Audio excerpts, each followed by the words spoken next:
What's up, guys? Tim Halston with DragBoss Garage. Welcome back to the channel, because I'm telling you, tonight is going to be a once-in-a-lifetime live chat.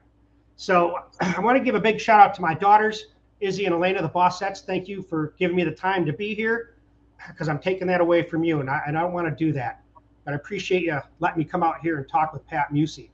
So if you guys are here now, we already have 8 people here in the house. I want to thank you. CD is here. Who's this? Joel DuBois. Yeah, he's here.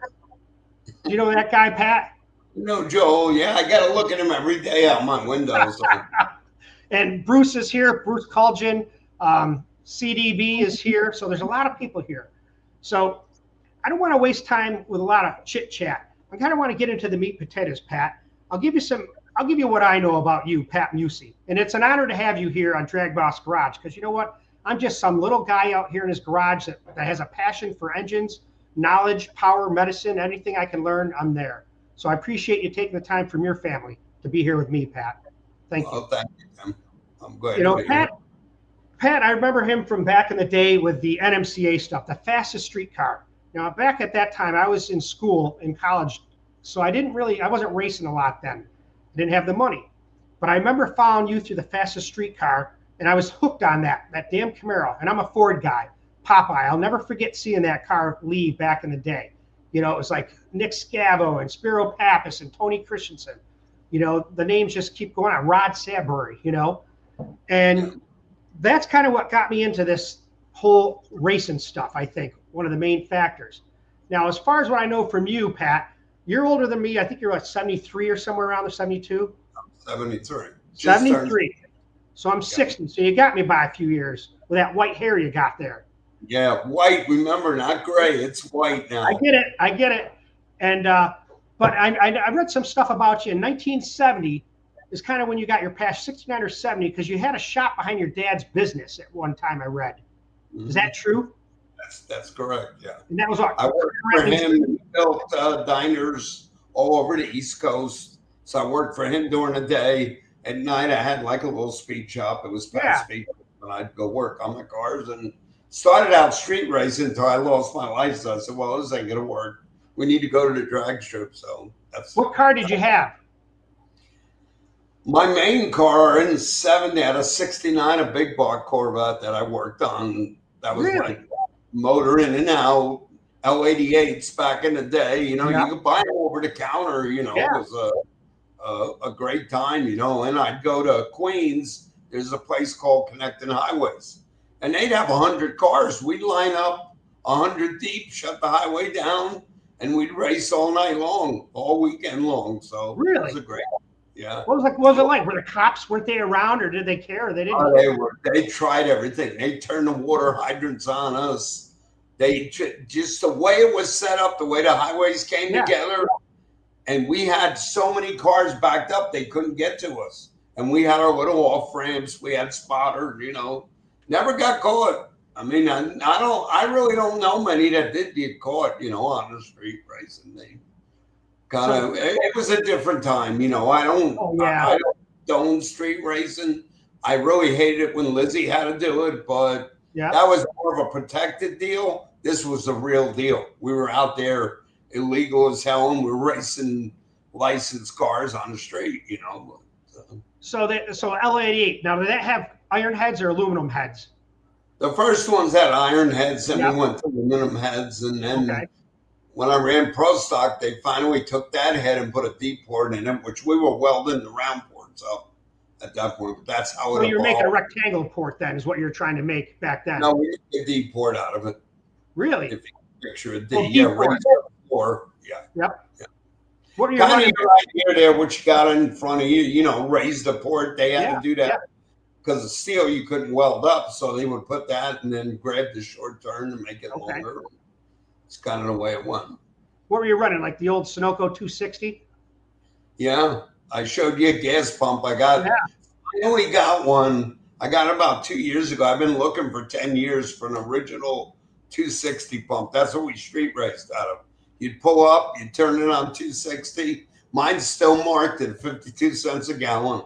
And it was equivalent to C12. It was leaded fuel, but then 71, of course, with all the, you know, EPA crop. They took that out of there, and that was the end of that. But we ran good fuel when we raced. Wow. 100 cars at a night. That just blows me away, you know? Oh, it's crazy. They would line up on both sides of the bridge, right on BQE, right where the Tri-Borough comes down. They called it the connecting highways because they all met there. And we just line up on a ramp, and it was crazy times. Anybody that you race that we know outside of, you know, that aspect, like somebody else that's famous or that raced? They really never. I'm probably one of the only ones that you know made it out of that and made a career out of it. You know, there were some guys from the Bel Air Diner had a Hemi Roadrunner, but they didn't continue on. You know, I haven't seen any, never ran into any of them guys. You know, I think I'm on that group that's called Connecting Highways on Facebook. You can look it up. But what'd you think of the muscle cars? If you put it in perspective, you know, compared to like, you know, the Hemi Roadrunner or Super B, you know, or Cuda, compared to like the, you know, Boss 302 or Boss 351 or the Chevy, you know, Nova, or, you know, how, when you look at it perspective, how fast were the cars back then? 12-second car was fast. My Corvette would probably go 12, 20, but I'm talking on polyglass tires now. Right. Not slicks. I get it. Street car. Street exhaust, a street car, headers, a cam, a shifter. You know, that was fast back then. You might not think it's fast, but you had to be able to pedal. And we were in, you know, on the highway. That's how we ran. So that was 70. And you went into pro stock when? In 74? 74. I started out in B modified. 73, they came up with a class called Run Tough Eliminator. The Englishtown Vanina did it. And I think won every race but one. So it was 1 pound per inch more weight than a pro stock car. But Lenko, it was a 69 Camaro, the whole deal. So I kind of broke my bones, and I just was not a bracket racer. I have nothing against bracket racing. No, I get it. But all out, baby. If you tell me I got to tap the brake pedal in high gear, you're looking at the wrong guy. Ain't happening. No, I get it. I'm a heads-up racer my whole life, and it's funny, you know, Lizzie and Trisha, they grew up that way. We got them into juniors. We'd get thrown out every racetrack. All they wanted to do was run one run, heads up as fast as they could go, and then we'd go too fast, and they were happy. And we weren't bracket racers, just weren't cut out for it. So that was back then. Big block. I know you're not really, you're a big block Chevy man. Your sister's car has a small block in it, the Camaro. I remember I saw that on YouTube or something. But it's always been big blocks for you. Now in the pro stock years, you were running like what? How many cubic inches? 3. Well, originally it was 7 pounds per inch. Yep. So we were at 362. So in 81, I ran really good. I finished 4th in the world, you know, in NHRA. That was my first NHRA season, a full season. And we immediately took a block, cut the decks off it, if you could picture it, bandsawed the 2 decks off, and I made it the height of that Ford motor behind you, 9 inches. 9.2, for those that know, we went from a 2,100 gram bob weight to a 1,700 gram bob weight. So now we had a rocket. It was fast. Oh, yeah. We once got the car figured out. We were first time I think anybody out qualified Glidden or Lee Shepard in 3 or 4 years was at Indy, and I was low ET at Indy. So, but then they went to the 500-inch deal, and I just saw it getting away money. I either had to run a business, make a living, or try to race the car. So that 362, was it 362? Yeah, it was a 3.3 stroke and a 4.185 bore. See, I don't think I have old-timers yet. I still remember. What do you think that thing was making, like 790? You hit it right on the head because we dynoed that at Hoffman's and it leaked water initially. Remember Hoffman machine back in the day? Yeah. He innovated a lot of stuff. Me and him were really, I was a floor sweeper in that building. I learned a lot of my stuff there. And he had just dynoed Iconio's motor. Yep.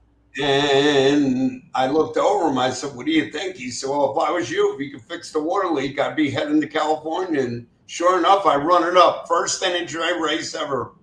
I went to, in a long time. Oh yeah. And running up to Glidden, he beat me in the final, but it was fast. That whole year we were pretty fast. What heads were you running? Aluminum heads?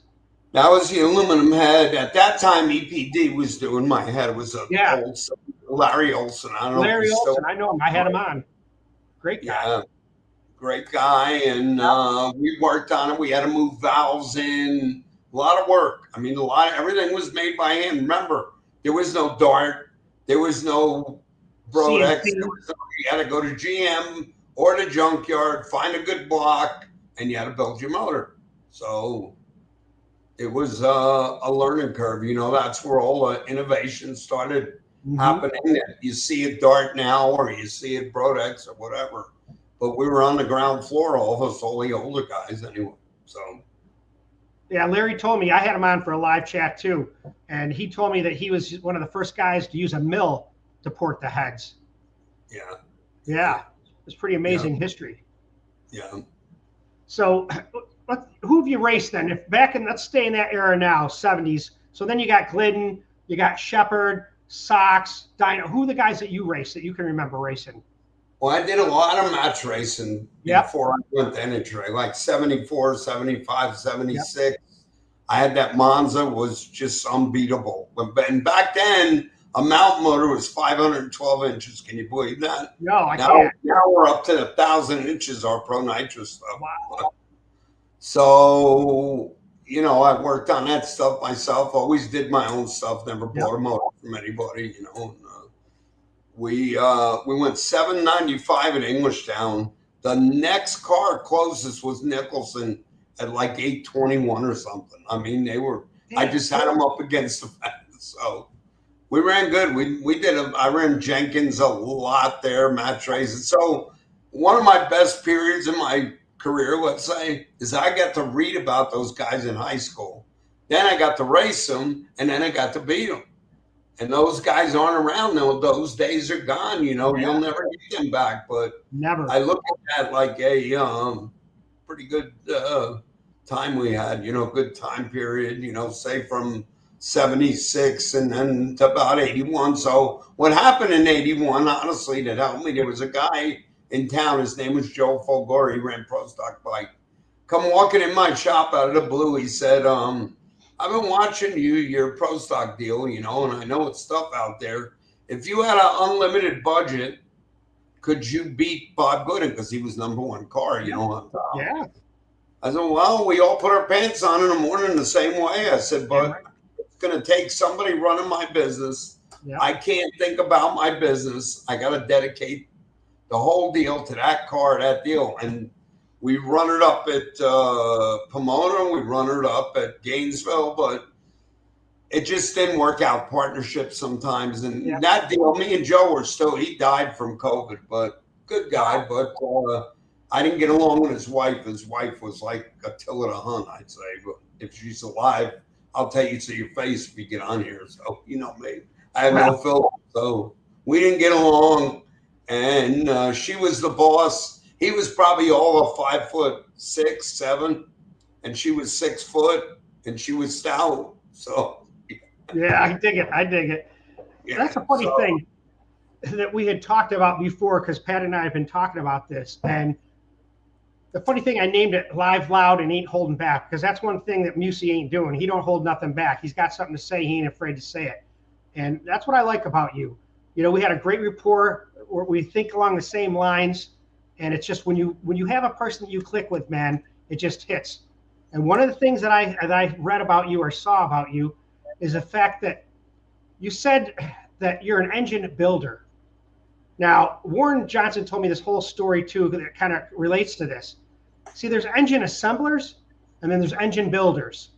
There's drag racers, and then there's drivers. And you got to be able to delineate those categories, because Pat Musi is a racer and an engine builder, not an assembler, right? You don't read instructions to figure out how to do something, do you, Pat? No, and buy parts that bolt together. We don't build those kind of motors. Everything, all mine. Now we're on top of our game on nitros. We probably had the longest run in the pro mod world for nitrous. Yeah. That has been. I mean, everybody's gone. We just pretty well ruled that whole deal.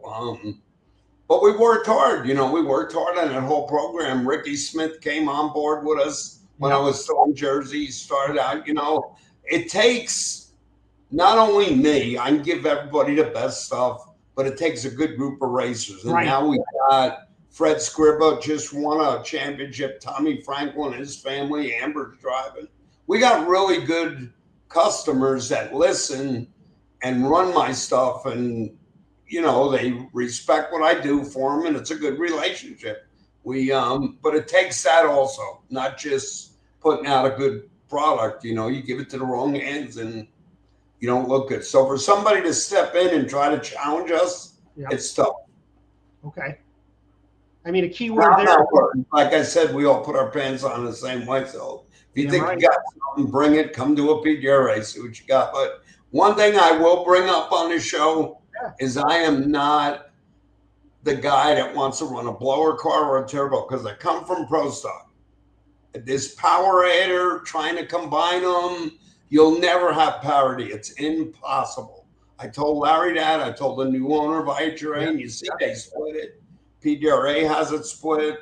You're not going to make both happy. If we start winning, they'll say, well, we got the break. If they start winning, that's what we'll say. But the truth of the matter is they have unlimited power. It's you know, when you're talking supercharged, turbocharged, you know, they put more pulley to it or build a bigger pro charger or a bigger screw charger. At the end of the day, we're a Pro Stock motor. We're a normally aspirated engine.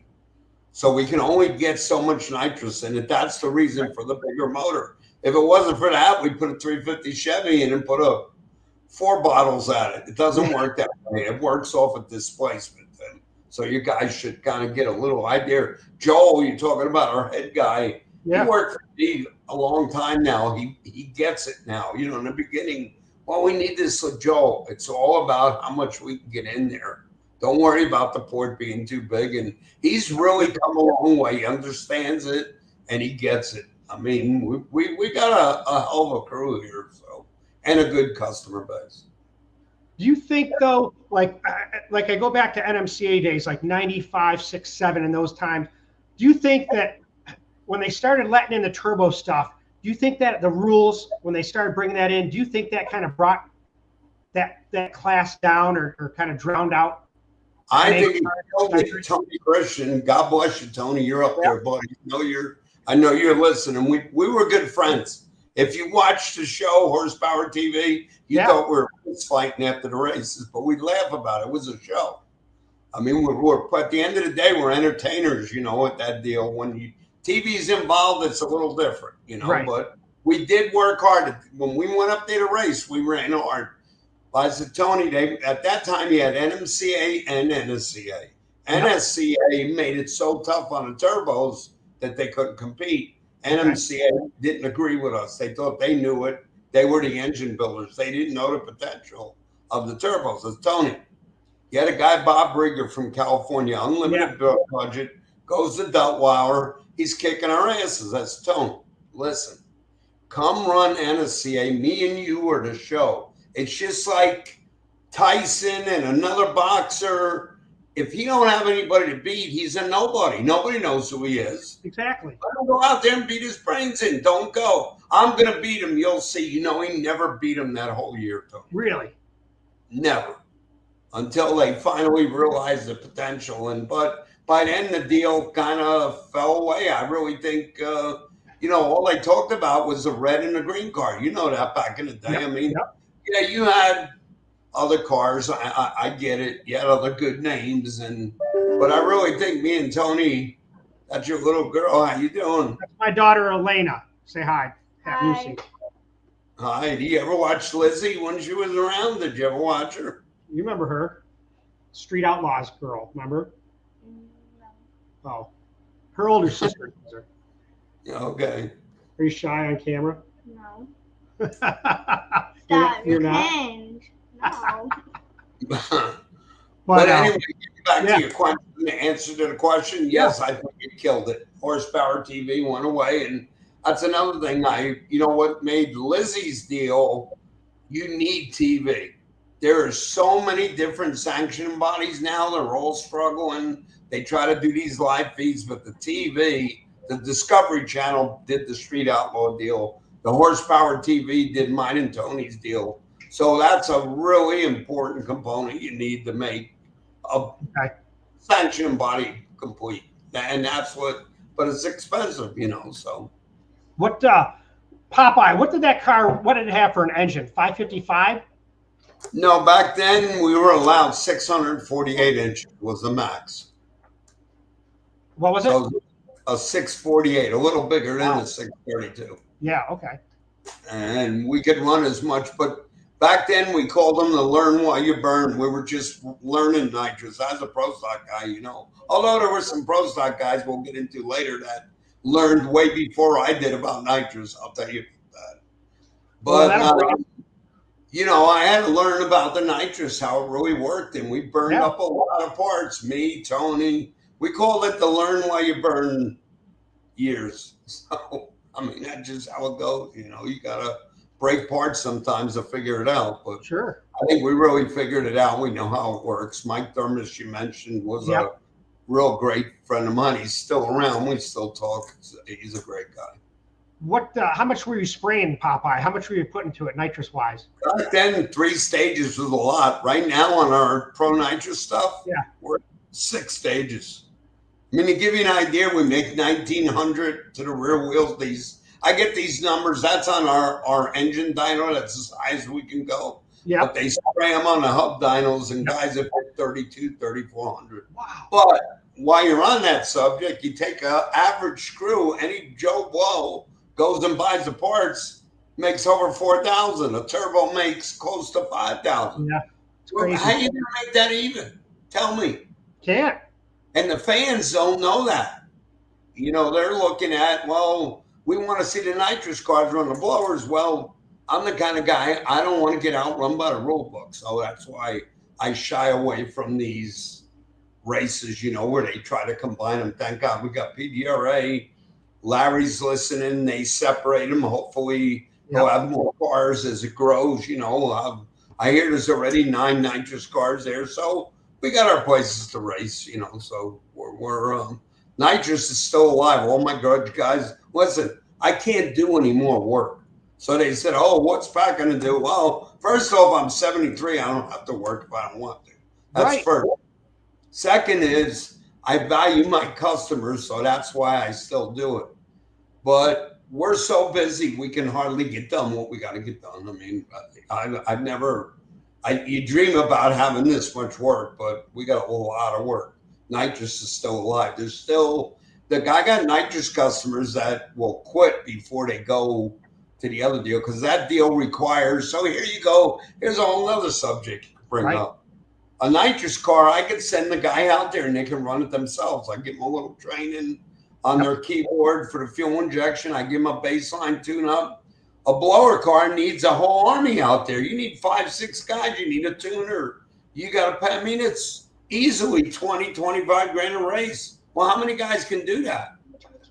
So nitrous is going to stay there, I think, you know, and there's always a place for it. I ain't worried about it, especially at my age, but I'll support it as long as my guys want to go. I can tell you that. Well, you look at if you have a big block Chevy, 500 plus cubic inches spraying, and then you have a small block with a turbo, they get the weight break for having a smaller engine. You know what I mean? It all kind of brings you down. They make 9 per inch or 10 per inch horsepower. We're lucky if we could hit 3 per inch or 4 per inch, you know, with nitrous, let's say, but we can't get there. I mean, it's just the way it is. You know, it's you're taking a normally aspirated versus a, you know, forced induction. Forced induction's a whole nother deal now, you know. So it's hard to combine them. I'm not interested in combining them. I don't want to run them. Even if they could ever figure out a way to, you know, give them smaller turbos, I don't expect them to slow them guys out there. Let them run each other. They have enough problems trying to figure out the blowers, the turbos, the Pro Chargers. Leave us alone. We'll run our nitrous cars. We're good. They want to run us, honestly. you know it, and I know it, and probably most of your fan base know it. Sure. We got the names. We got the Ricky Smiths. We got the Tommy. We got the personalities, I think, and they want to beat us, but they don't want to beat us fair. They want to beat us by the rule book. That doesn't interest me. Okay. Period. So, ask Izzy. What about like? Ask Izzy for it. I already asked. So, sorry. so Girls, I'm telling you, when you got two girls, there's a lot of interaction between them, we'll say. Believe me, I know all about it. So ask your sister for one, and I'm busy, thank you. So let me ask you this. How many pounds are they using on a run? We use about 9 pounds of nitrous, two 12-pound bottles. Yeah. We use about 5. It really, that's a loaded question. I don't mean that to you, but no, I get it. We're very careful about purging because purging causes heat at the valve, slows down the flow. So we try to go up there as close as we can to our target for the starting line. Now, anything can happen. If we're in the lanes a long time, we got to drop the bottle pressure. You know, you have to purge, but we try to purge. I see these guys on the purge button. They got to yeah. So that heats up the solenoid then when you purge it. It's any turn the nitrous makes heat. It's just the way it is. Yeah. And when nitrous, the hotter the nitrous is, it gets the density goes away. So that's the less you're going to get of liquid in the engine. You're never going to get liquid to the engine, but you want to try to keep it as dense as you can entering it. Okay. So I'll tell you guys here, we're kind of, there's so many people on here. There are probably about 70 people right now as we're speaking. You know, people are asking a lot of questions, and I don't really want to stop and start putting questions up and get into all that kind of thing right now. Maybe after, you know, we talk about, well, how long are you guys going to talk? We don't even know. You know, we figure about an hour or so. Oh, you're going to get stay up, guys, but we'll get to some questions. I don't want to let them be. There you go. Get questions, shoot them out there. All right. Let me tell you this. If you guys read the comments before you even signed on, Pat and I were testing the video to make sure there's no issues with it. Because it's always one of those things when you're doing a live thing, like, oh my God, is this going to work? So we're talking about Warren Johnson. And so he said, hey, you know him, call his ass up right now. I'm like, well, okay, I'll call him up. So I called and talked to him. Talked to Arlene, Miss Arlene first. He said, oh, he's outside. I'll go get him. So we're going to stop there. Now, I call him on the way to work a lot, probably 2 or 3 times a week. And we talk for the 20 minutes or half hour it takes me to get to work about all kinds of things.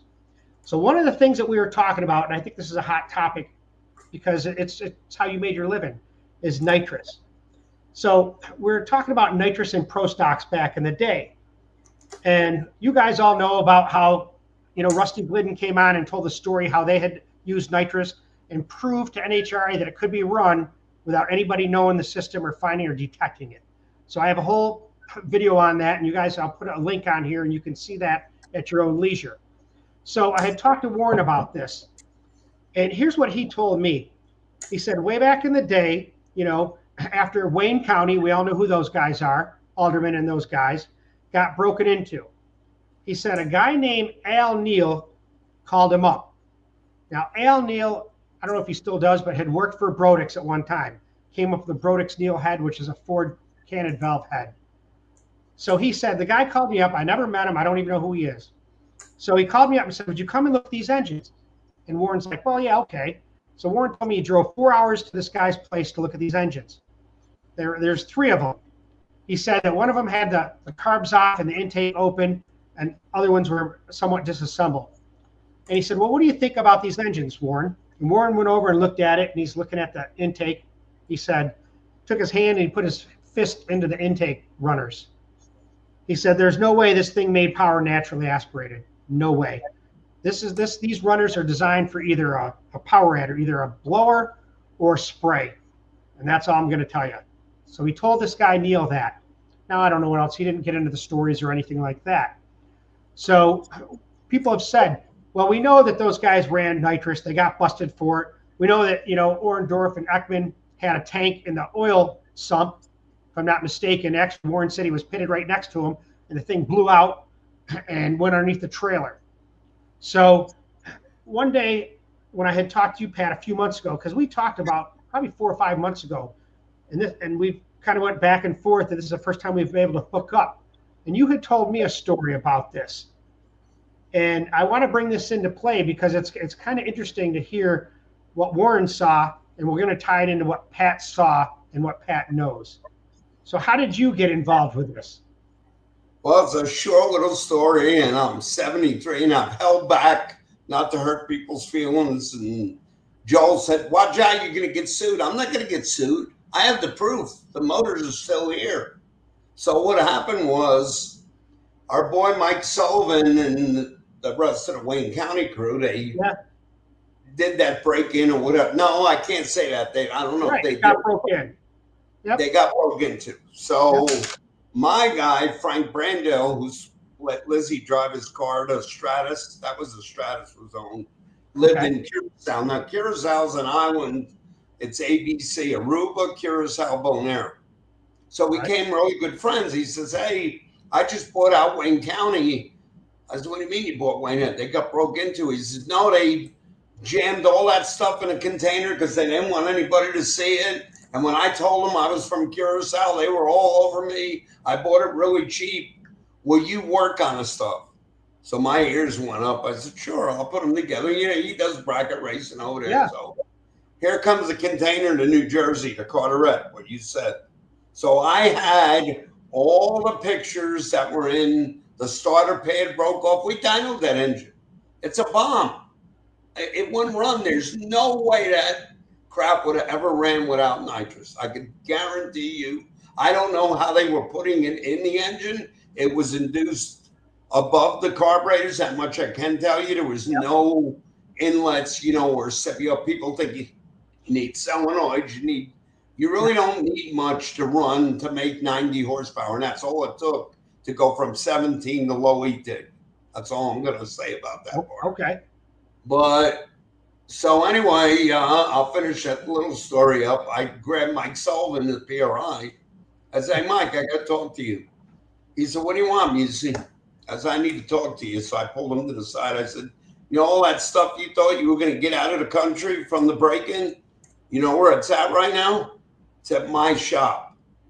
Well, he didn't know what to say. I mean, he was just deer in the headlights. Wow. He hasn't spoken to me since. Okay. I look, might have everybody in the country bullshitted. That stuff, you know it and I know it, could not have ran unless you put nitrous on it. I'm just telling you, I dynoed them. My reputation speaks for itself. I know what power it made. I know what they made at Frankie's because Frankie had dynoed one right when they went from 17th to number 1. How does that happen? How do you pick up 80, 90 with the same engine? There ain't enough porting camshafts, ain't enough in the world to change to make that kind of power. So when I got the engines, I got to actually see it. When I tell you there is no way possible that stuff would have ran. That's all I'm going to say. Now, they never got caught with it because NHRA was lax. It wasn't in the rule book like Warren told you, you know, but everybody knew it. You didn't run nitrous. It was like a gentleman's agreement, call it, you know, but they just never spelled it out in the rule book. I guess later they did. Now, I wasn't racing when all that went on because that was 500 inch. I told you I'd gotten out of it, but I did see those engines physically, had 7 of them in my building and enough parts to probably build 10 more. He bought everything. When I tell you all that stuff was under 50 grand, that's what Frank paid for the whole container, a 40-foot container full of their stuff. And every motor that was pictures of the break-in, so-called, a manifold, couple whacks with a sledgehammer, starter pad broke off. We fixed that thing. We ran it. It's still running over in the island. So about the Sioux part, let's get that out of the way while we're bringing everything out of here. Come on, bring it. I'm like Trump, okay? Bring it. Yeah. Okay, guess what I got? And you can tell this to the Wayne County people. Daryl, anybody that wants to hear it, bring it because I got the proof. I'll bring that engine back from the islands. I've already spoke to them, and we'll run it. You show me it makes the power. Tell me how to fix it, because they couldn't fix it. That's all I'm saying. I'm just telling you. I'm the guy who's seen it. I told a couple people about it, but, you know, I didn't get robbed like the rest of them. As far as I'm concerned, you know, I don't know, one of the fans of the Dodge boys was saying, well, those were the hardest working guys. Listen, we all worked hard. I worked hard. Warren worked hard. Glidden worked hard. Sure. All of us did. Anybody who ran pro stock, you didn't work hard, you weren't going anywhere. You heard Warren agree with me on that on the phone today. Yep. So I don't really want to hear that. Yeah, you worked hard at cheating everybody and winning championships. You got away with it. Hey, you're a better man than I am. You got away with it. But I've never raced like that. I'm not gonna resort to that. But were they doing something? I absolutely can tell you. I saw the engines, had them. You want to call me out on it? Call me out on it, because I'll bring those Wayne County engines. You can look at the pictures, and we'll bring them back here, and we'll go to anybody's dyno. Sure. Tell them Neil or whatever, or Wayne County, they can dyno them. We'll just all view it. How about that call out? What do you think of that, Tim? Wow. So the engine that you saw, it wasn't all smashed with a hammer. Only the starter pad was broken? A starter pad was broke on one, was the worst damage we've seen. And one of the manifolds, they must have had, no exaggeration, 20 intake manifolds. And they smashed one up that was probably didn't work or whatever. Yeah. We took the best parts. We wound up making 6 or 7 engines. I'd have to go back through my notes and see how many did, but they're still running over in the islands. They got a 1/4 mile drag strip. I raced there a lot, so they're there. So the motors exist. If they want to call me on it. You'll be sorry. That's all I could tell you. Well, my little YouTube channel, I don't think anybody's going to know all this. You know what I mean? No one's going to hear this. Well, get the word out there. I got them. I like it. But see, that's what I'm saying. I mean, you're not afraid to say how you feel. No. I like that. And you were there, you know. Didn't you tell me there was like a bunch of pistons and everything, like pistons and camshafts and everything? That was another story. So Robert, everybody, they call him the Swedes from Sweden. We've been together since about 81, you know. And he comes walking in with some of the parts as they're unloading the container. He comes in my office. He goes, "Look at this." That's how he talks. Yeah. He got a box of pistons. I know when a nitrous tune-up goes haywire too much time and burns right through the intake pocket. You can't do that stuff normally aspirated. Not that crap for sure, because it wasn't efficient enough. It was a nitrous deal. Trust me. I know enough now. I knew enough then. I learned a lot of, like I said, we were on the learn while you burn plan. So now our stuff is known for going laps and laps and laps and not hurting itself. We worked hard on that stuff, but trust me, they were so hell-bent getting that container loaded, thinking it was going out of the country, and nobody'd ever see it again. That's exactly to put it all into one deal, only thing is Pat Musi got involved because it got sent to his shop. So, Mike, if you're out there, buddy, you can defend it, but I know you can't. So I know it, you know it. Wow. And, you know, here's a funny thing. When we were all talking, it was myself, Pat, and Warren was on the phone. You know, he was talking through here. I mean, what a time that was. It's the history of the stories and stuff. I mean, we could have talked, I swear to God, probably for 3 hours, just us three. You know, mostly you two talking, and I'm just listening and going, can't believe it. So you said it'd be nice. A lot. Warren's a good guy. You know, Bob was a good guy. I mean, we all got along good, you know, but that deal, you know, I mean, those guys got their pockets picked. I mean, no doubt about it. I'd be really upset if I was racing them, but I was off, you know, doing the NMCA deal during the years or whatever, run them. Like I said, I had to get my business going, and I'm glad I did, you know, and then got into this Roma deal. Warren told me he lost about $3 million over that whole deal. Yeah. And he said I wasn't going to do that. There's no way I was going to do that. I haven't raced on my dime, and God, I can't even remember one. You know, Lizzie's deal supported itself. My deal always supported itself. Right. You know, we did what we could. I would never pick a class that would make me have the handicap because of funding. It's just not. Why do that? Why put yourself out there? You can't prove yourself. So I would try to stay with something that our sponsorship or our money could afford to do. Yep. We could be good at it. And, I was fortunate enough. I've won in a lot of categories. I've won Pro Stock. I've won Pro Mod. I won the NMCA deals. I've won in a lot of things, for being I'm a part-time racer. I hate to say it that way. I'm a racer at heart. I'll jump in a car anytime and drive it, but, I didn't do it full-time like those guys. If I did, it might have been, it proved itself in 81 when we had that particular time period. We just concentrated on the racing, Yeah. That's what it takes. Now, Lizzie's deal was an all-out effort on the car, on her car. We had enough funding. She had a good deal. That was really a great deal, and it proved itself. She proved herself as a driver. That whole deal was a great deal for us.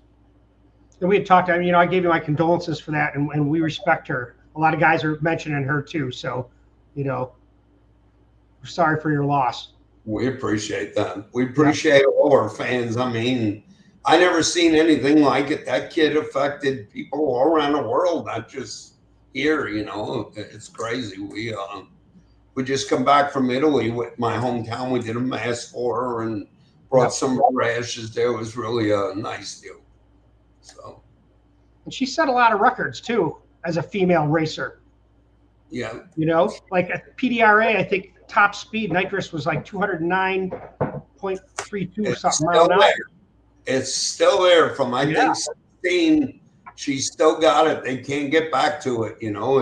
They try every race. They get close. Eventually, somebody will get it. But we concentrated on that car. We had a good program, and one thing that I'm really proud about my whole career is I made one hell of a driver out of Lizzie. I mean, she listened. I didn't send her to a driving school. Yeah. I was her school. She watched me all them years, and I taught her. So I didn't get somebody come to me that had bad habits that I had to break first. Mm-hmm. So we had a bond, me and her. And, Trisha can be as good, and we're going to try to work with her a little bit.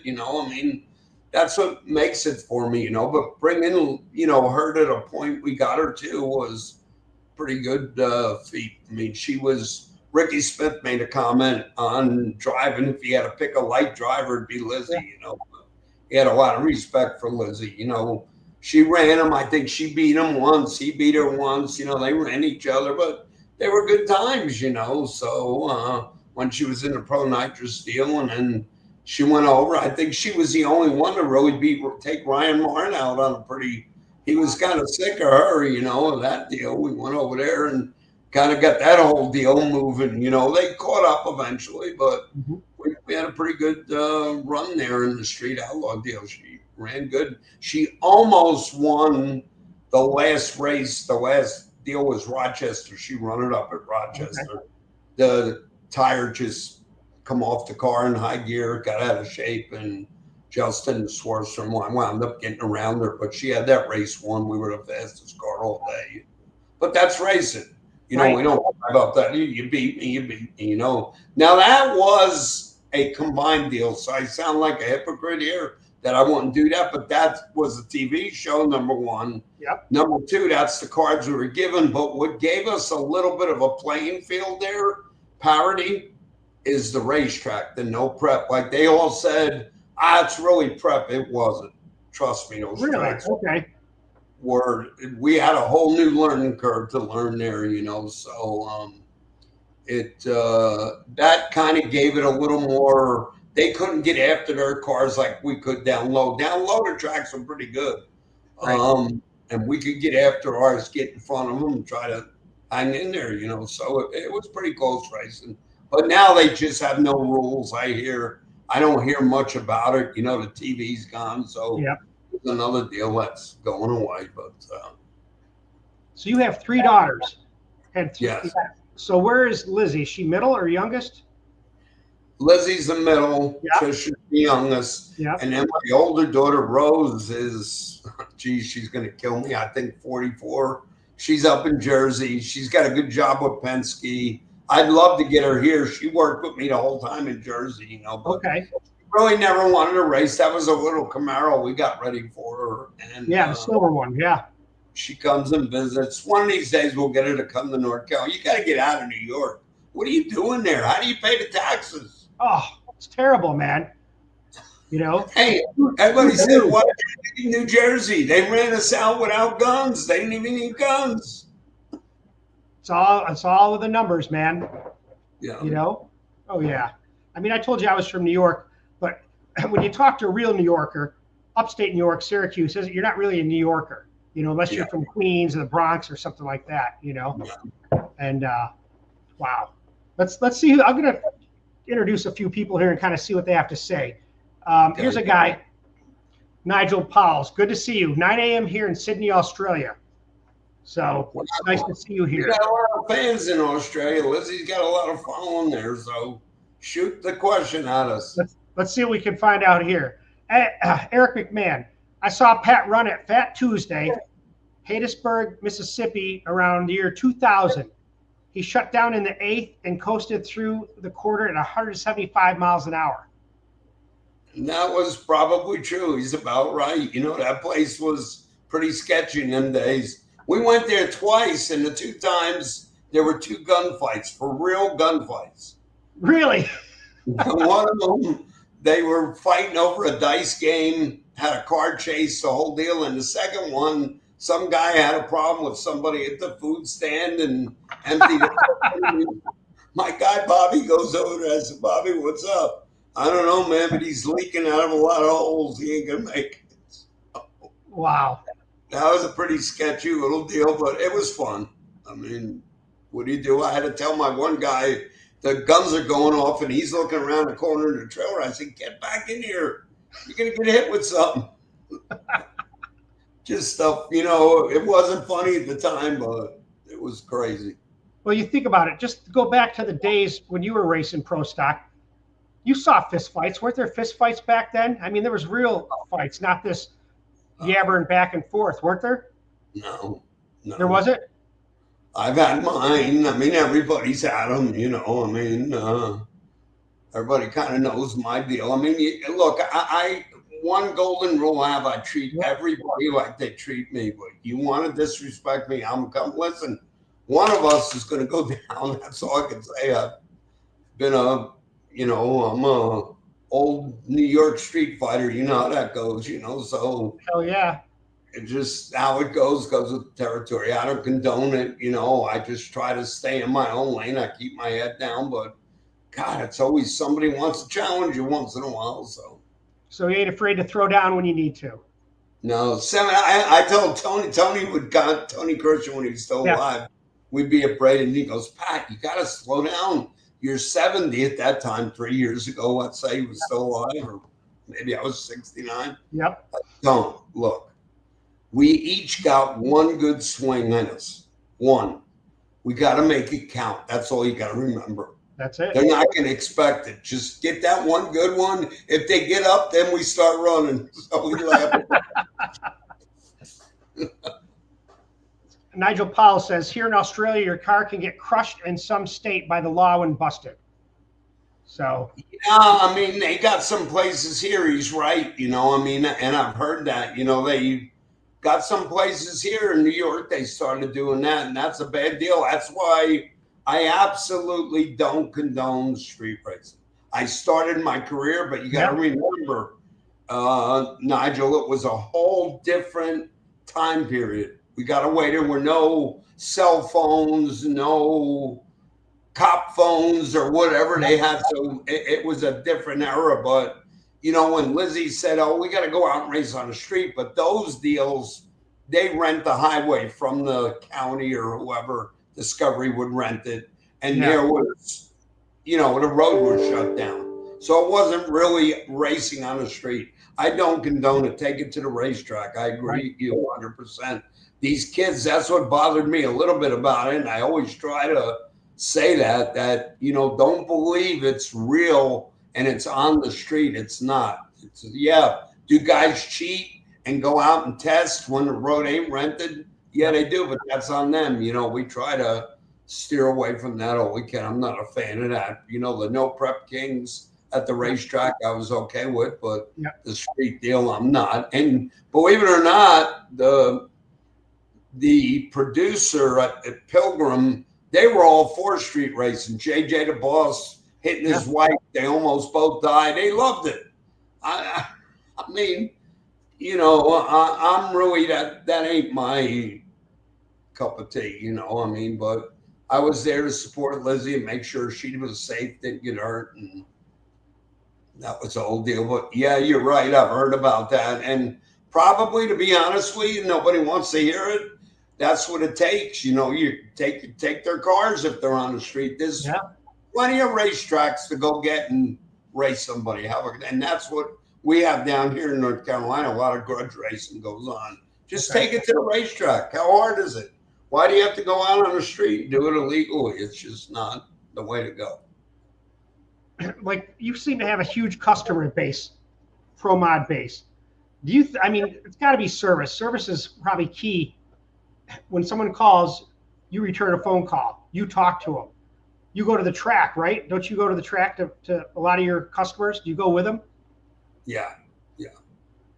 I've been to the PGAs. The only one I'll miss this year. Is Martin. It's just too far. We're too busy. I got to get ready for the last two. Will be Bristol and I think Bristol, Galot, and Virginia, and those three won't make. But yeah, I try to help my guys all I can. I'm there for their support, you know. And one thing that after COVID we learned in a hurry, our inventory went from, say, whatever percentage, 300% up in inventory to be able to keep up with it, because you can't get the parts. Meaning, so imagine a crankshaft today is $7,800 for a Pro Nitrous engine. We have to have 10 of them cranks on the shelf. So it takes a lot to be able to support this deal. I mean, can you imagine a customer calling you, tell them, well, it's 32 weeks for a crankshaft. So they're gone. They're gone. They'll try to find some, which there isn't nothing to find, but we support our customers, put it that way. I mean, your inventory, you must have a couple $1 million worth of inventory. Easily, you know, it takes. Don Donner, he's a Chevy man, Pat. Thanks for taking the time out to talk to us, Pat. You're welcome, Don. Hopefully I'm giving you some kind of insight and don't get too loud for you. CD. Now he's from Australia too. Ricky Smith. Now that's somebody I'd like to get on and do the same thing. Do you know him? Know him. We've fought together. We've bar fighted together. We've raced together. I don't know. Did you ever watch the? I think it was on Competition Plus. The War Stories. Me, Roy, and Ricky. Yep. Some pretty wild stories there, I can tell you. Talk about fights. We had some fights back in the day. So. Well, we'll have to get Ricky on here, you know, and do a live chat with him, because I'd like to get his story too. You know. Yeah, I can get you in touch with him. Ricky, you got to get. Ricky is one of the most focused racers, and he's probably been the guy that's been able to last the longest and never do anything but race. He's been able to support his race car, and that's hard to do in this game. He's a hell of a racer, you know. But there's a guy that you got to earn his respect. We earned his respect as an engine builder. He swears by himself. He's been with us longer than he's been with anybody, and he always praised Lizzie. I mean, he was broken up about the Lizzie deal, but he said, man, I can't get the thing in gear like she, you know, the tie drive sometimes. I'll give you. Lizzie was so smooth, so calm, so good, and he would make sure that I knew that. That means a lot. Well, we'll get him on. With your help, I can get him on here and do a live chat with him, Pat. We'll work on that together. You're going to have to ask him one story. I can let a little bit of it out. Ask him about when he was in high school and fought the orangutan in the ring.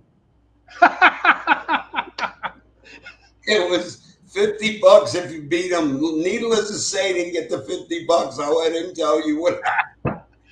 It was a bad move, but he'll tell you about it. It's a really funny story. Every Which Way But Loose. Remember that old Clint Eastwood movie with orangutan, Clyde? Yeah. Yeah, I'll ask him that one. So here's Ben Crouch. Now, he's from Australia. He has an old pro stock car from, I think it's from the States, but it's a Pontiac Firebird that he's restoring now. He says, hi, Tim and Pat. Thanks for taking the time to chat, Pat. Absolute legend and nitrous king. There you go. Well, thank you. Do I call you Crouchy? I guess Crouchy. There it is, Crouchy. Not nice Crouchy. And thank you for watching. Thanks, Crouchy. Now, this is JMR. He said, have you talked to Pat about Tony Christensen? Yeah, we've talked about him and mentioned some things in this earlier if you just tuned in. So we did talk about him. R.I.P. Tony. You know, I'll never forget his Chevy, 57 Chevy that he raced. We raced. We had a lot of fun. I mean, we raced in the day in pro stock. We ran each other. You know, we were friends, really good friends. You know, listen, did we have our little dog fights once in a while? Yeah, but you know, end of the day, we had to put a show on, so we made it good. I mean, you thought at some of the races we'd be fist fighting, but it was just a deal for TV, you know. But Tony was a great guy, man. He just had his own way. There's another guy, no filter, and he's going to tell you like it is. Damn straight. R.I.P. Tony. Austin White. Did Grumpy ever have nitrous on the match race Monza? I know he did on the 79 Camaro in the IHRA in 81 season. What, do you want to hear the story about that? Hell yeah, we want to hear it. I was in my 20s, so I was in way better shape, okay? Yep. I could handle myself, let's just put it that way. So Iaconio was there, Nicholson was there, everybody was there. We made a gentleman's agreement, no nitrous. Here comes Ray Allen driving Jenkins's car, the one you're talking about, and he's got nitrous on it. So he ran first round. I think we were pretty close to him without nitrous, but I was going to deal with it when I had to run with him. If them guys didn't want to speak up, that's on them. Right. So he beat, I forget who he beat first round, had to run Frankie second round. I said, Frankie, what are you going to do about your boy? He's got nitrous on the car. We all know it. It's right there. It's out in the open. He thinks he's going to get away with it. He won't do that against me. I said, Frankie, watch. It's going to happen. I come down. He just handed it to Frankie, beat Frankie. I get down. I make the turn after my run. So I had to run him next round. Yeah. So, and he was a couple hundreds quicker, Ray Allen. So, Frankie's leaning over the car. I can't believe he would do that to me. We were partners. Remember, Iaconio now, and we're from, well, he just did, buddy. I told you, but you wouldn't speak up. So guess what? That's on you. Yep. So we come back around, and I'm getting ready to get in my car. My guys are on me. My old man's there. He'd get fired up back in them days. Say he was in his 40s back then, or maybe close to 50. You know, my old man was a pisser. Jenkins was always scared to death of my old man. He'd ask me if you're all right. That crazy old man ain't with you, is he? No, he ain't here, bro. You're all right. So what are you going to do? I said, just relax. I got this. So he rolls up in the lanes. I let him get suited up. I'm watching. I'm making like I'm getting my car. So I go over. Ray Allen's in the car. And he can get on. He can challenge me if he wants. But that's what happened. So I knock on his window. I said, hey. He opens the door. I said, look, here's the deal. You run that crap against me. When we get down the other end, it's only me and you down there. So we're going at it. Just remember that. You're going to be wrapped up in your chute, and they can come get you, period. And I walked away. I didn't say another word. We roll up there, and Tim, I swear, he put the top beam on, let the clutch out, red lighted, gave me the race, drove back to the trailer. Wow. Jenkins was out of there because now my old man got the whole pits fired up. They're all going to his Jenkins' show. We laugh about it now, but yes, he did try to run it, but we kind of put a stop to that. But we had an agreement back then, so that's just how it was. It sounds like your dad was a hot-headed Italian. Yeah, just like his son, I guess. There it is. But see, Austin, there it is. See, you're not going to hear stories like this any other channel, you know, and from the man that did it. And that's what I love about this, being able to take the time that you're taking with us, Pat. It's great. We'll run down through here. Thank you. CDB, Ricky Smith runs 979 cubes. That I don't know. Pat?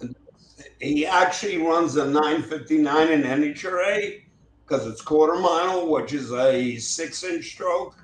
And he runs a 6-100, what makes it 977. Depends on the hone. You know, they start getting bigger. So yep. 979, he runs that in PGRA, but he's run both.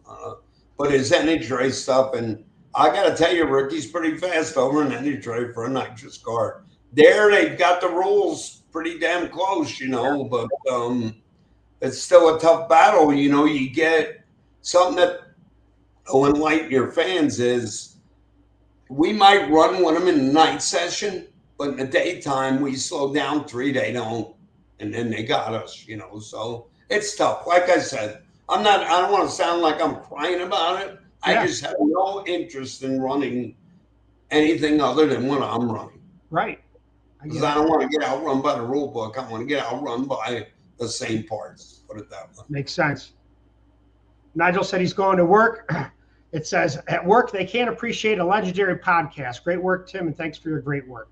I appreciate it, guys. Make sure you like this video, this live chat. Thanks, Nigel. Pontiac 411. Pat, what benefits, if any, have you seen from increasing the exhaust valve size on a nitrous engine? Believe it or not, the exhaust side picks up way more than the intake. You got to clear that cylinder. So I can't go into everything we do, but we're hell bent on. That's why we came out. We were the first ones to run the Zoomies over in the Middle East. We need to, when that thing is, you have unburned fuel, you have whatever left in that cylinder, you need to clear that cylinder. So the exhaust port becomes very critical, yes, on a nitrous engine. There it is. Thank you. Pontiac 411. Anomalous one, $5. A contribution to Elena's garage. Thank you. We appreciate that. I'll tell her. I'll give her that money and she can put it in her savings for college or whatever. Maybe for a nitrous kit. Tell her to start saving. Now, I've never heard this. Let's see. The nitrous was always penalized. They called it the Ricky Smith rule. Well, you know, Ricky does say that a lot. And to be honest with you, we go out there, Ricky goes out there with our stuff. We go fast. I actually told him on the phone that day, he won the race, was low ET. I forget what race it was, an intro race. I said, Rick, you're getting a wet trophy in the morning. Nah, they won't do it that fast. God damn it, it wasn't. He didn't even get home and they had 50 pounds on him. The turbo guys, the lower guys, they can go on for 3-4 races. We do with a nitrous car. Oh my God, they got us. Got to put 50 pounds on them. I mean, it is. And the reason why it's the Ricky Smith rule, he's really the only one over there that can give them a run for their money with a nitrous car. So they always think he's trying to get it in his favor. Truth be known, he can't run with them during the day in the hot air. I mean, you could see it. He'll make a run. He'll be number 1 or number 2 in the night session. But as the daylight comes out and the track gets hot, it's hard for us to run with them guys. They slip the converter. We have to make killer runs like a pro stock car with a nitrous car. VRM. Now, he's from California, listening in on my commute home from work. Thank you. Appreciate that, VRM. Thank you. Pontiac 411. Is the downfall of large amounts of nitrous caused by the drastic cooling effects on the combustion process? I would say no, because we're on top of our game. One of our deals with our engine, we've done everything. We've worked on all our water jackets, and it is very important to keep the motor cool.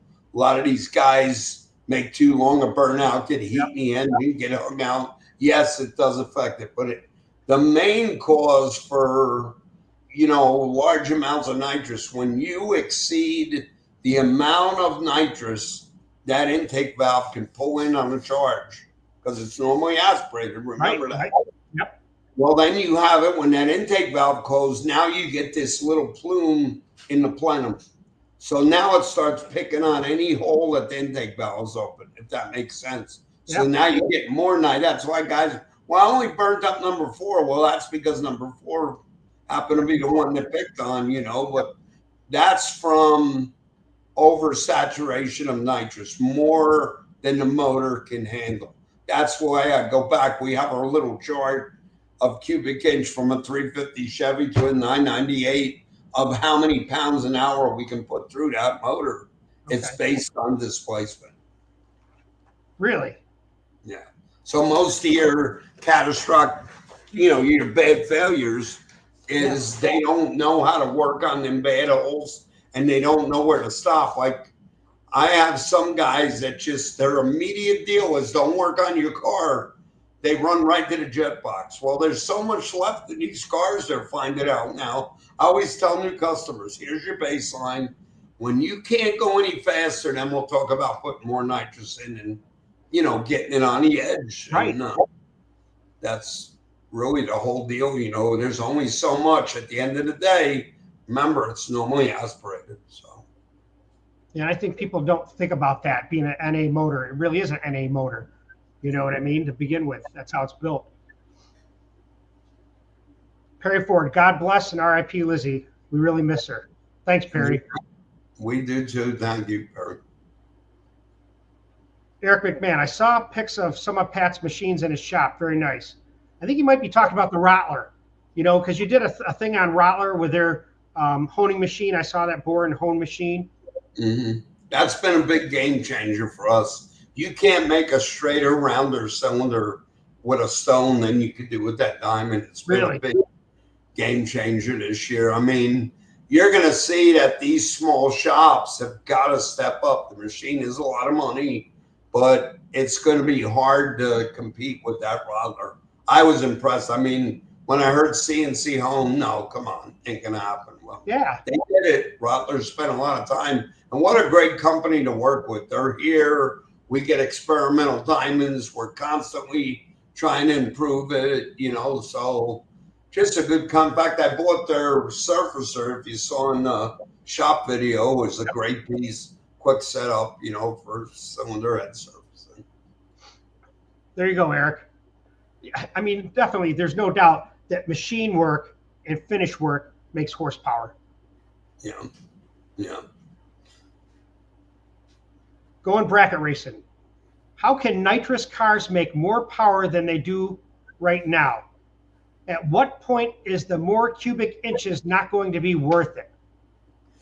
We talked about that. So there's we've been blessed. I mean, we have over 170 of these 5.3 bore space engines out there that are still in service that we service since 2010 when we started really running them hard. And to go to a 5.5, the block's going to get heavier. It's a crapshoot. And then we immediately turn everybody's parts into maybe 30 cents on a dollar. Okay. And why do that for a little bit of benefit? We're at 1,000 inches, yes. Would it work? In theory, it'll work, but how heavy is it going to be? Wherever already it's heavy, There's some talk about this push system that these guys want to run. I have 2 problems with that. I can run it. Like anybody else can run it. And it's worth probably 4 numbers because you're making the nitrous denser by forcing the liquid is what it's all about. So you can get more in it on the charge like we spoke about. Yeah. Maybe purging, you could get less, all that deal. But that fact, it's going to cost these guys a lot of money to come up with a tune-up for the little bit of benefit. You're still not going to run with the pro chargers of the turbos. I'm telling you, it ain't going to happen. They're going to have to show me. We'll see. They say they can do it, but we'll see at this winter deal they're going to have down there that I kind of shy away from. But anyway, we're at it. We can't make the cars any lighter. I mean, a light driver, like you take Lizzie, put her in Ricky's car, you take 100 pounds out of the car. Or, Matt Smith, his kid, but Ricky wants to drive. I get it. You know, now Ricky agrees. He's a little overweight, but you still have to have a 220-pound driver or 200-pound driver, you know, and it's tough. I mean, there's nothing left to take out of these cars. So the answer is it's pretty difficult for us right now. We're at a kind of that's why I say leave us in our own lane. Let us run our deal, you know, and I'm not interested in running supercharged cars or turbos or, you know, I get it. The fans want to see it. I do get that. But they got to understand that we're getting outrun by the rule book, and most guys don't want to do that. Joel DuBois, thanks for the Lizzie love. Yes, thank you, Joel, for being here and helping me out with this. Appreciate that. Thank you, Joel. Mike Cranston, Pat is a legend, not just a wicked drag racer and engine builder, but he's brutally honest. How can you not respect that? Great work, Tim, bringing us this legend. You're welcome, Mike. And thank you, Mike, for that's how I try to live my life. That's all I could do. That's it. One day at a time. Yeah. Crouchy's Need for Speed, Wayne County. Such a huge story of pro stock history, especially with that backfire out the hood scoop. Yep. Yeah. That was the beginning and the end when they got wind of how does that happen? How can you do that? What happened was it coughed on the nitrous when they let the button go. You know, it happens. I remember that picture well. Yeah. That was probably the beginning and the end where they were on to him pretty good. Oh, yeah. No, what pro stock cars do you see backfire out the hood scoop? You know? It ain't happening. Crouchy's Need for Speed. Very blessed to be able to meet Lizzie in the USA and Australia. Incredible woman. Thank you. Thank you, Crouchy. Joel says, I stood on the starting line and watched the flames come straight out of the hood. That was funny. Yeah. It wasn't funny for them. No. David Reed, when nobody is faster, you are fast. There it is. True. Going bracket racing has another question. If nitrous motors need to be bigger in size to burn more nitrous and fuel to make more power, at what point, did we read this? At what point will the engine become too big and heavy and too slow to accelerate to make the horsepower gain worth it? Yeah, you kind of mentioned this. Talking about going bigger than 1,000 inches and making a longer block, everything gets heavy, crankshaft.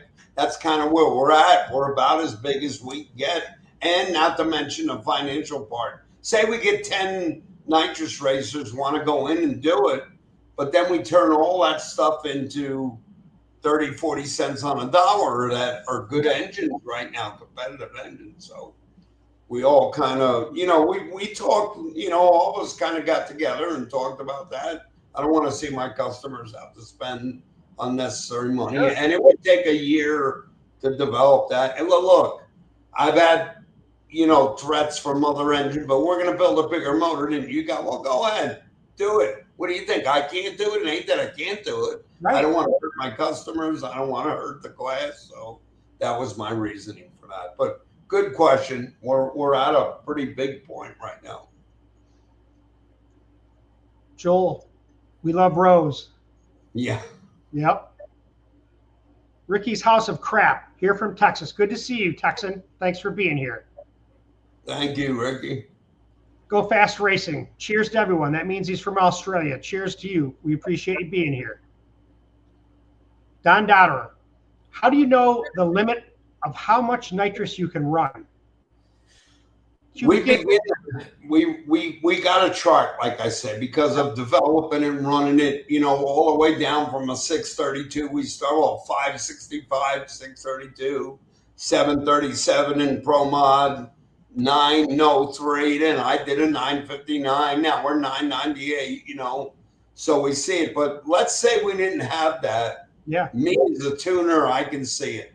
It'll start picking holes, like I said. Not all the motor. It'll start picking holes.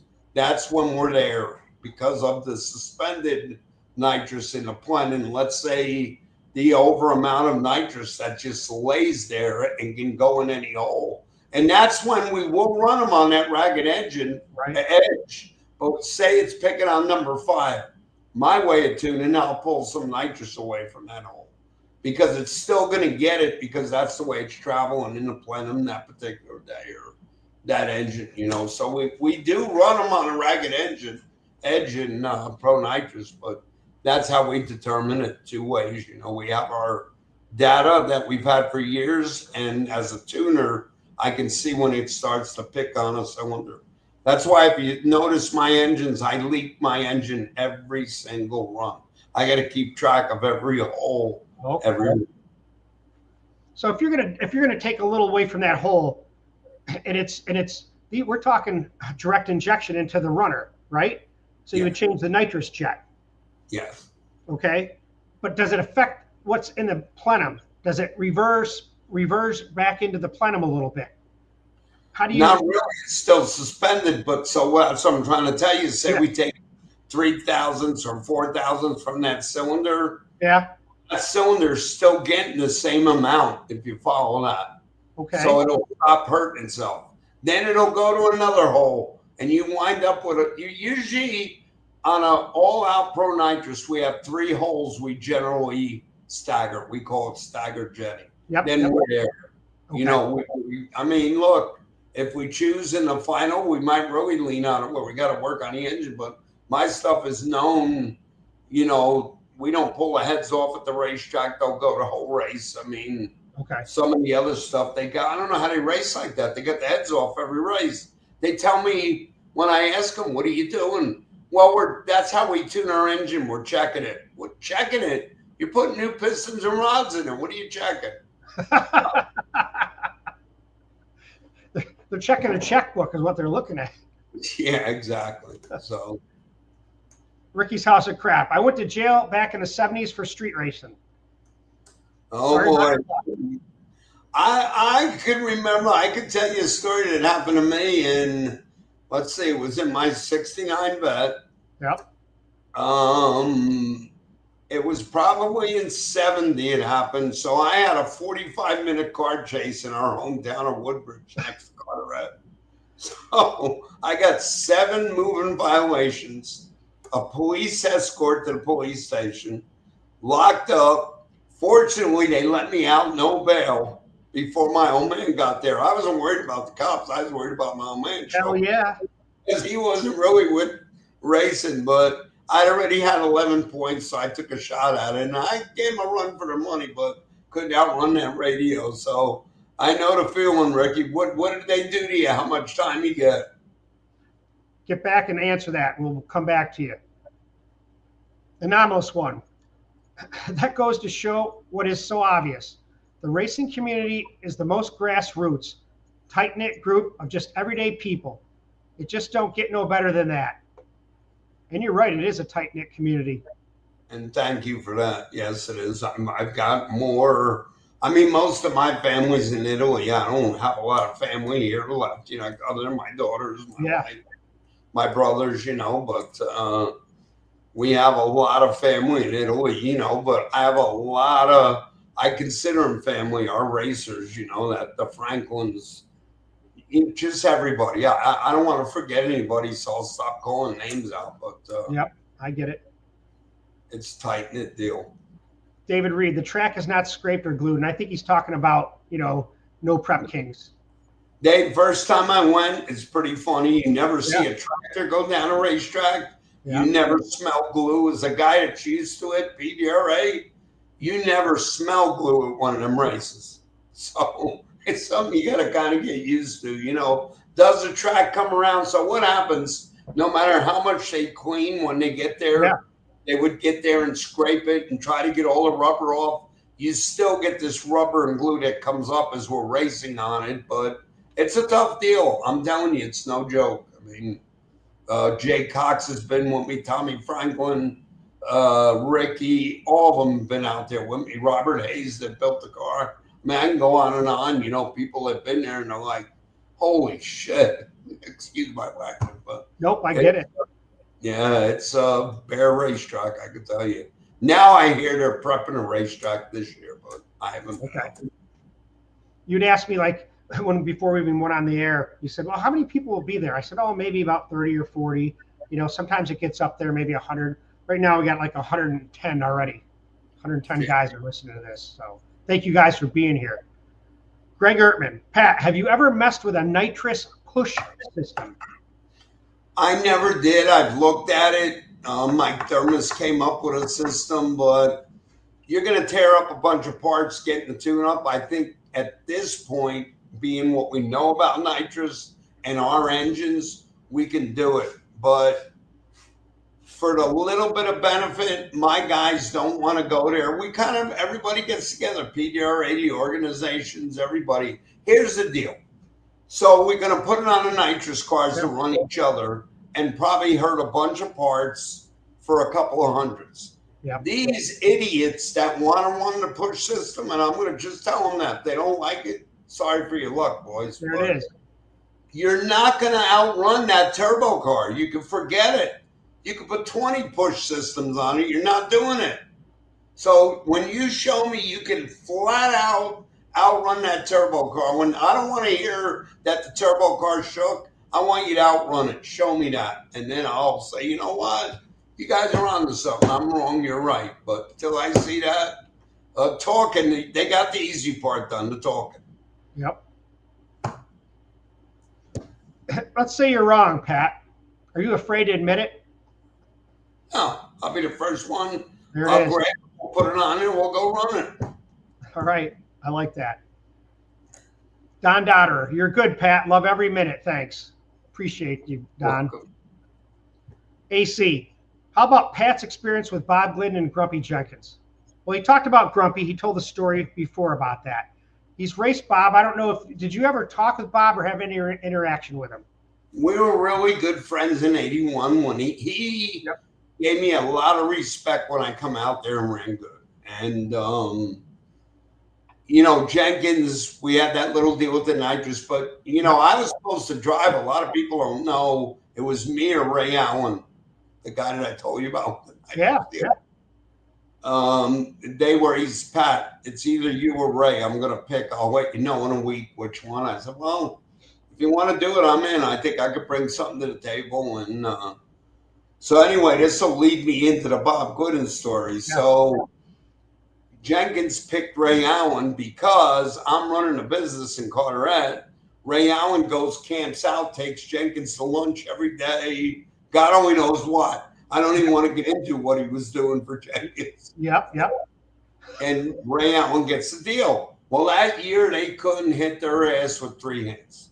I mean, and Ray Allen you'd walk by the trailer and he'd have his head down. He'd be crying like a girl. I'm like, come on now, man. I mean, Jesus.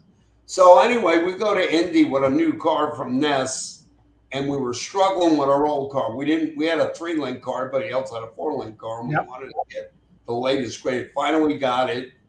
Went right to the pole. So, you know, it was the rear Marson team. I won't say which one, but they protested me. Butch Leo was crewing for me back then. Yeah. 3 different times. They said the front end was stripping the beams. I couldn't go that fast. Then they said I had nitrous on the car because it was all over the racetrack. So they disassembled the whole car at the scales. Everything, every piece of sheet metal, battery out, everything at the scales. Then they come over, they said, we're not going to P&G, you need to pull a head off. I said, well, I don't want anybody to look at my stuff other than the tech guy. I'm going to put the car in the trailer and we'll do it in the trailer. I want to cover everything up. So Bob comes over. Now, Bob, this is the kind of guy Bob now. I'm racing the guy. He's got to race me. But I was fast. I was number 1 qualifier. You can go look it up. Yep. 81. So he's Pat. They know your motor's right. They want to look at what you're doing with that short deck thing. They want to look at your stuff. And David Rear is friends with the guy that Tex works for Valley Head Service. So I'm like, really? So how come nobody's done anything about it? Well, that's why I'm telling you. You need to do something. Tell him he ain't coming in your trailer. So I'm sitting there, sure enough, here he comes. I don't know the guy from Adam. Right. Walks up, he's here, I'm here to look at your motor. I said, well, I was in my 20s. You got to understand, I was a different, little hot-headed. Yep. So he come over and he said, I got to look at your motor in the trailer. I said, well, you are not looking at jack shit and you're not stepping foot in my trailer. Do you get that? He said, well, I'm going to have you thrown out. I said, do what you got to do, but get everybody over here because I got something to tell them. And he kind of looked at me and didn't know what to say, you know. Here comes everybody from NHRA. And Jenkins was there. Jenkins was, everybody wanted to know what this commotion was at my trailer. I wouldn't let them in the trailer. So I think it was, I really forget, it was either Greg Exikawas at the time or whatever. It's Pat. You got to let them measure the motor. They're going to throw you out. You ran good. If you're right, let them measure it. We got no choice. I said, look it, let's stop. Everybody's excited right now. Slow down. I said, he ain't looking at my engine. But let's get to ask him where he works. And let's get to that first. So he started looking down at his shoes. I said, don't look at your shoes now, buddy. Tell him where you work. And he mumbled out Valley Head Service. They all looked at each other because it's a conflict, really. I mean, think about it. Yeah. Stock, you know. So, well, who do you want to look at it? So we had this guy, Joe Tech, was a great guy, but he was fair. Didn't cut anybody any breaks, didn't do anything. And he looks and he's got his arms and he's kind of smiling. I said, Joe Tech can come in here, let him come in. As soon as he walked in the trail, he says, Pat, I'm so glad they found out about him. He goes, let's measure this thing. He measured it. Everything was good. I was cool putting the motor up in that race. So Jenkins, this goes back to the Jenkins story. It's funny. Somebody caught both of them. Jenkins comes walking over, you know, he goes, well, I guess I picked the wrong horse. So, meaning we could have been teamed up. We could have really won somewhere, but he went with Ray, and that was his decision. I get it. You know, I don't have any. I think it would have been a great deal. We talked about it later in the years. You know, it would have been a good package. Man, that's a great story. I love hearing that. You know. David Reed, last season we sprayed a small block and it was coming out of the carb. You got too much nitrous in it. That's called a halo. Now, it will do that. I mean, did it burn itself up? Did it kill itself? I need a little more information, but that's because a single, was it a 4-barrel sheet metal? If it's a single 4, you have a smaller plenum, so it fills faster. Like I said, that oversaturation can be cancer. There's a lot of factors, but yes, it can happen, and it's not a good thing if you see that. Give us some more information down here, and maybe we can do it. Almost 120 people now. Ed's Machine. Hello, Tim and Pat. Ed he's a machinist. He has a machine shop. He's probably between me and you age-wise. So he's old school, makes videos, has a YouTube channel. So good to see you, Ed. Thank you. Thank you, Ed. And Joel must know him too. So Perry Ford, thanks, Tim, for this awesome interview with the legend, Pat Musi. Do you get that, Pat? Legend in front of your name. I didn't think I'd get that old. I would have treated my body a little better if I know I'd make it this far. I'm doing okay. I get up every morning. Every morning's a good day. So me and Wayne Jessel are really good friends because he's down here in North Carolina. We actually got a little building across the street. I do some of the resto mod. We split it. Okay. And he went to Italy with me. So Wayne came up with a saying for our age. We're running out of shopping days. And the meaning to that story is if we see something, we just go buy it. We don't think about it. We just do it. You're not taking it with you. Ever see the hearse follow the car? So I do what I want to do. I made it this far. I've worked hard my whole life. So you deserve it. But remember, when you get to my age, the shopping days start running out. There it is. You only go get so much time on this big blue ball. That's it. Yeah. And you know it can go at any time. Yeah. So, thank you. for those words of wisdom. Eric McMahon, Pat, do you like Evans antifreeze with a super high boiling point, or is it more important to have an antifreeze with better heat transferring capacity? Boy, that's a new one. I don't know about Evans antifreeze. I mean, I believe in antifreeze for our resto mod stuff. Yeah. Because it does exactly what you're saying.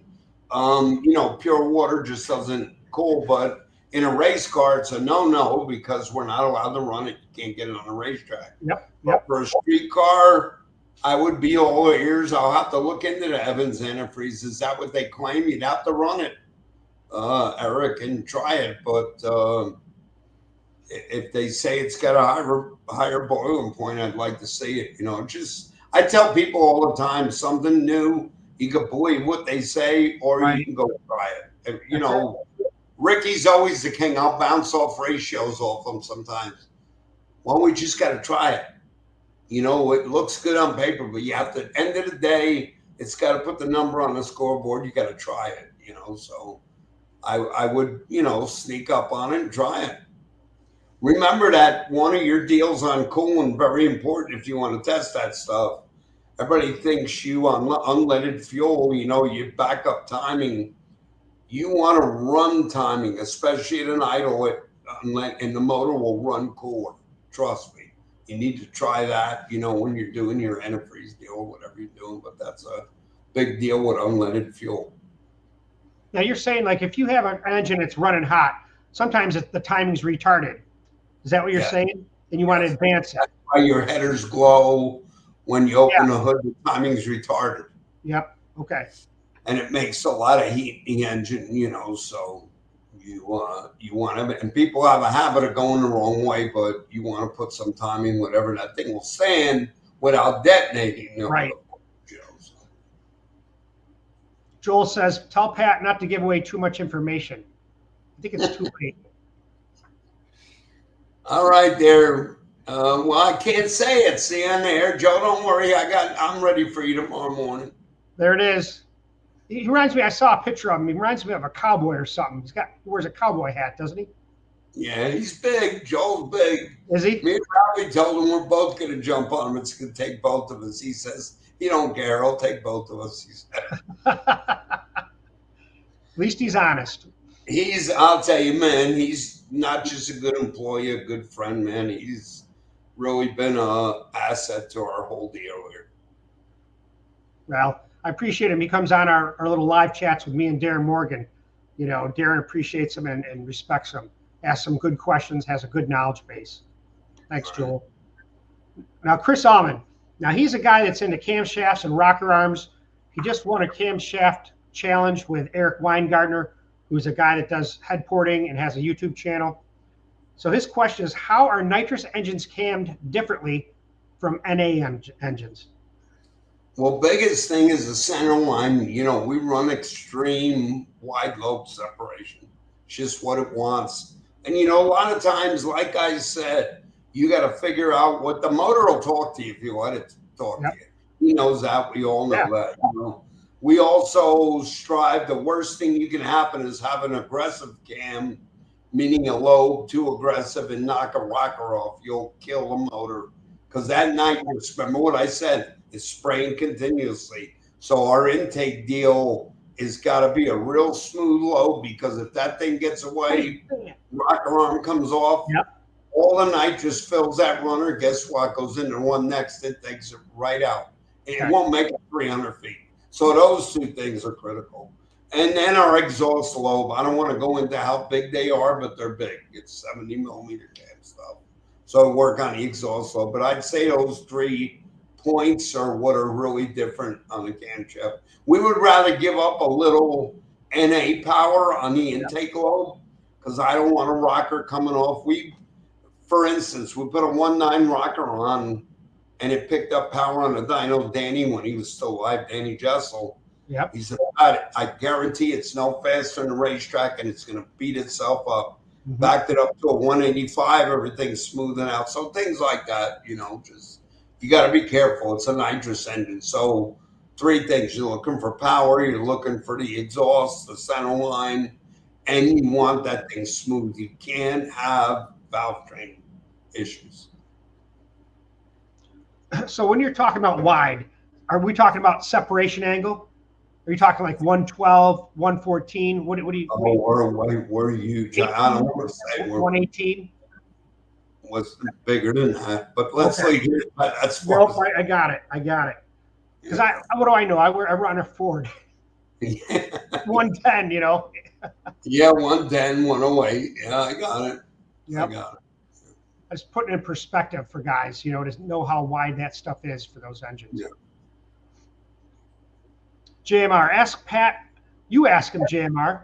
How much horsepower do these big cubic inch engines make NA? We're right at 1900 now, or 998s. 1890 is typical. 1900, we've worked hard, you know, but remember that's 13 to 1. And like I said, you know, we give up a lot of things that if we were going to run an NA, we could make well over 2,000, but it's 13 to 1. That's our sweet zone. We've been everywhere from 11 to 1 to 14 to 1. 13 is where it wants to be. Got it. And we got there by just working on it. You know, that's the sweet spot for us. Thanks, JMR. Pontiac 411, baby.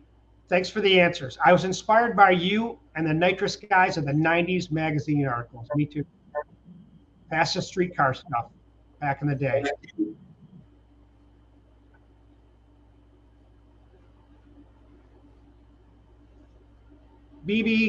BCB.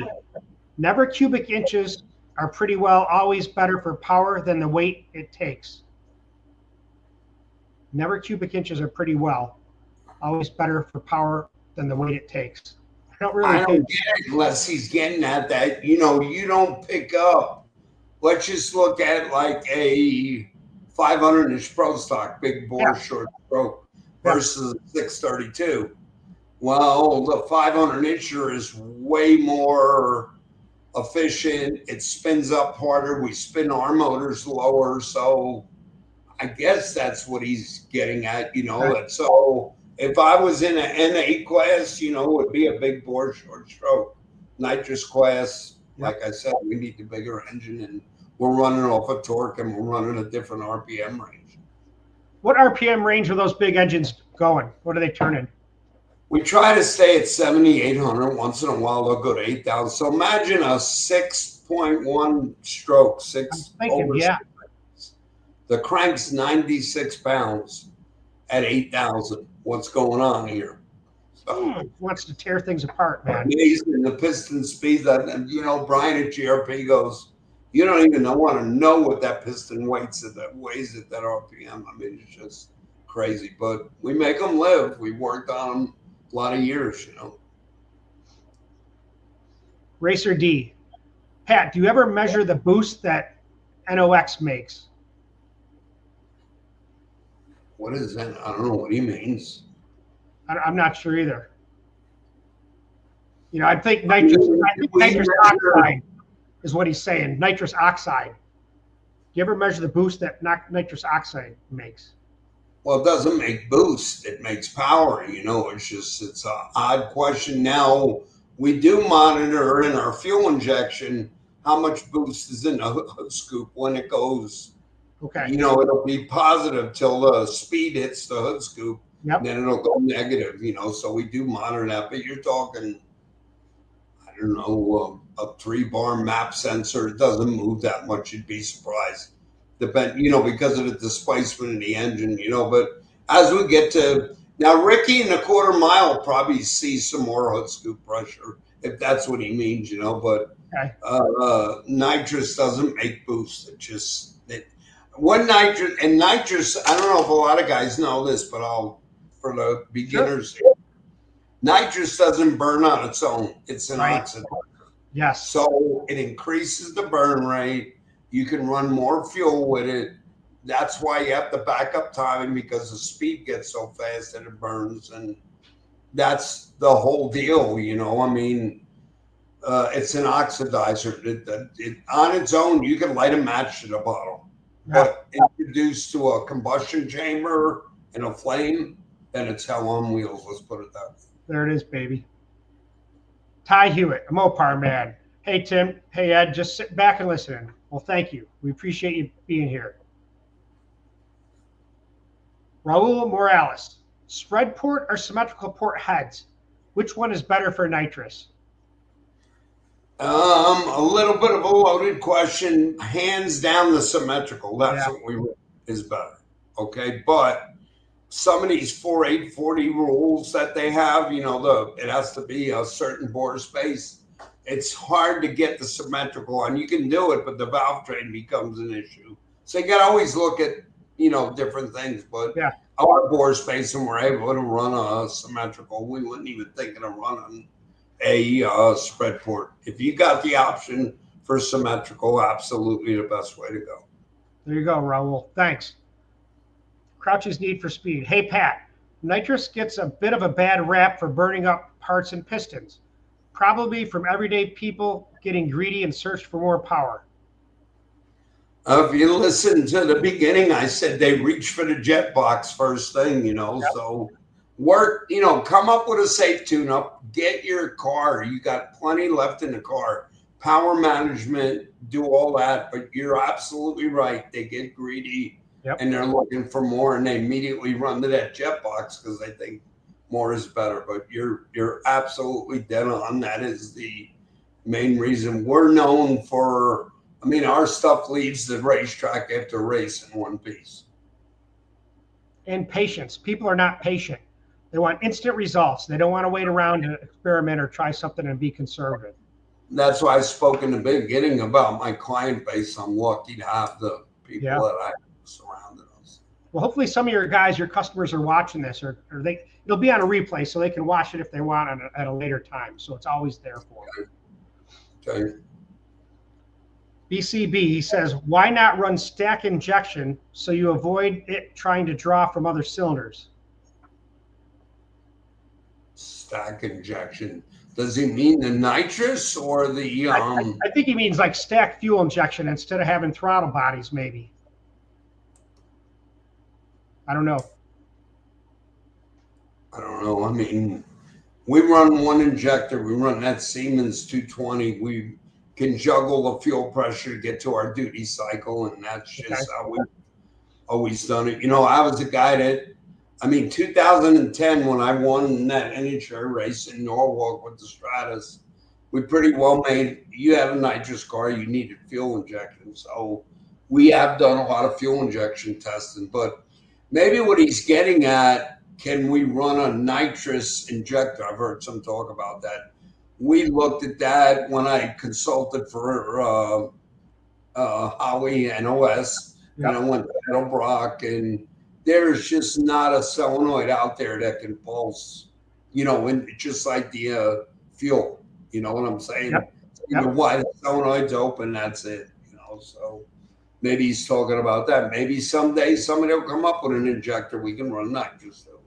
As of right now, no, we're at, say, 1,000 pounds of pressure, and we just can't get it to pulse like that. And I hope that helps. Thanks for the question. Eric McMahon. Pat, does your wife have a second language? I've heard her talk and wondered if she has a strong northern accent or if English is a second language. English is a second language. Her first language is Swedish. There you go. A lot of people know that, but maybe they don't know that. But she's, we love her accent. She gets mad sometimes, but she likes it. I give her a lot of credit. She can still fluent talk both of them. I struggle with my Italian because I don't do it every day. Right. But being in Italy, after a week, then I'm good, but she's pretty good at going back and forth with our Swedish customers. Thanks, Eric, because I didn't know that. Terry Grover, porting and performance. Hi, Tim. Hi, Pat. The cops caught me street racing once at a meet, and the cop told me to wait here a minute. He needed a fresh ticket book because he only had a half book left.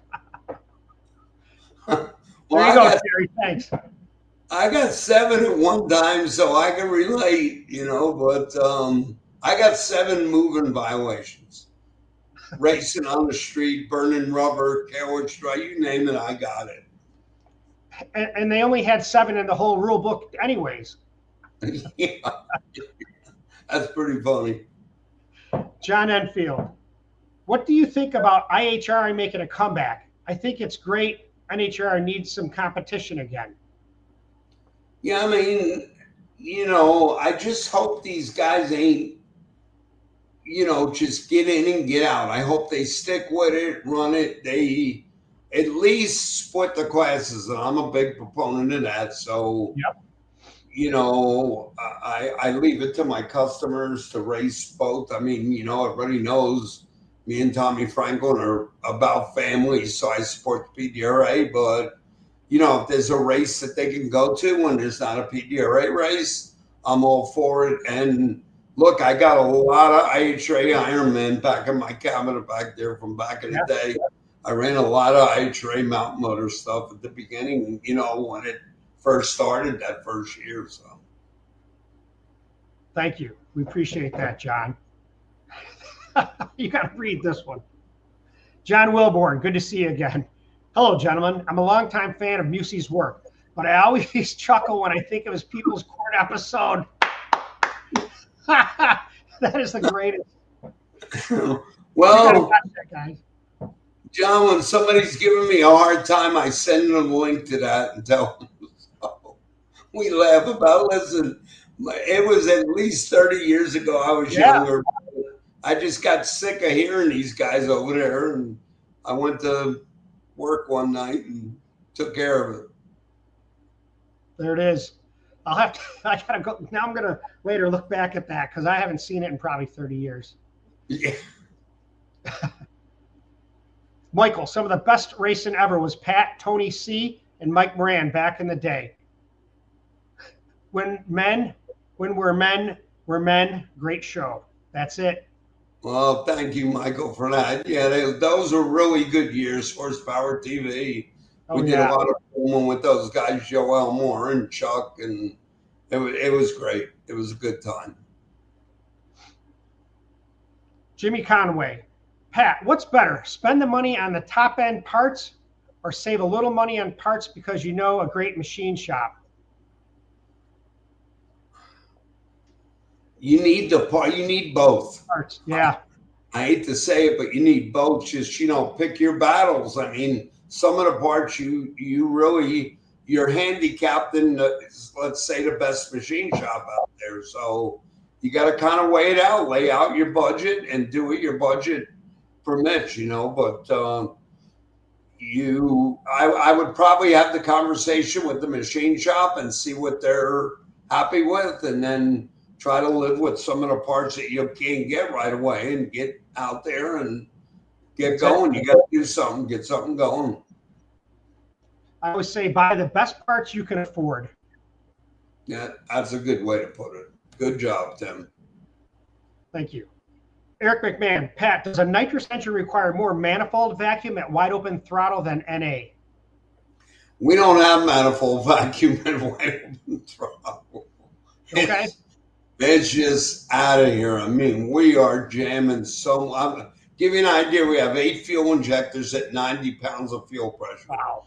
We have, let me count, dual nozzles. We got 6 nozzles spraying nitrous at 900 pounds in that runner. I mean, so when we let go of that button, buddy, it's over. Jesus. So no manifold vacuum there, my friend. Pontiac 411. On a 357 small block Chevy, I've gone as far as 118 degrees lobe separation angle with all of the change on the opening side of the exhaust lobe. That's good. That's what we talked about. 118 now, we can't really, but I'll just throw it out there for me. Yep. You have a belt. You need to install that cam at 115 so it falls at 118. Generally, it's about 3 degrees on a belt that they back up. A chain, maybe 1 degree, or it depends on slack, but you got to take that in. So it's a little bit of a loaded question, but you're headed in the right direction. There it is, 411. Thank you. Now this guy here, Bain Racing. Now this guy's pretty smart. I don't really know if he's a head porter, but I think he is. But he knows his information. He's got a lot of YouTube information on there. I enjoy watching your videos, my friend. And he says these engines are monsters. They really are. Those Pro Mod engines they're insane. They're crazy. I mean, I remember when we got the first set of heads, you know, for the first one, 2009. Yeah. My wife came over, stuck her hand in the intake port, and got out the intake valve. I mean, they're huge. Yeah, it's amazing. If you'd have told me we'd have got there, we thought the 737s were big. Once we went to the 5.3, it was a whole different ball game. I was always a little bit ahead of the curve.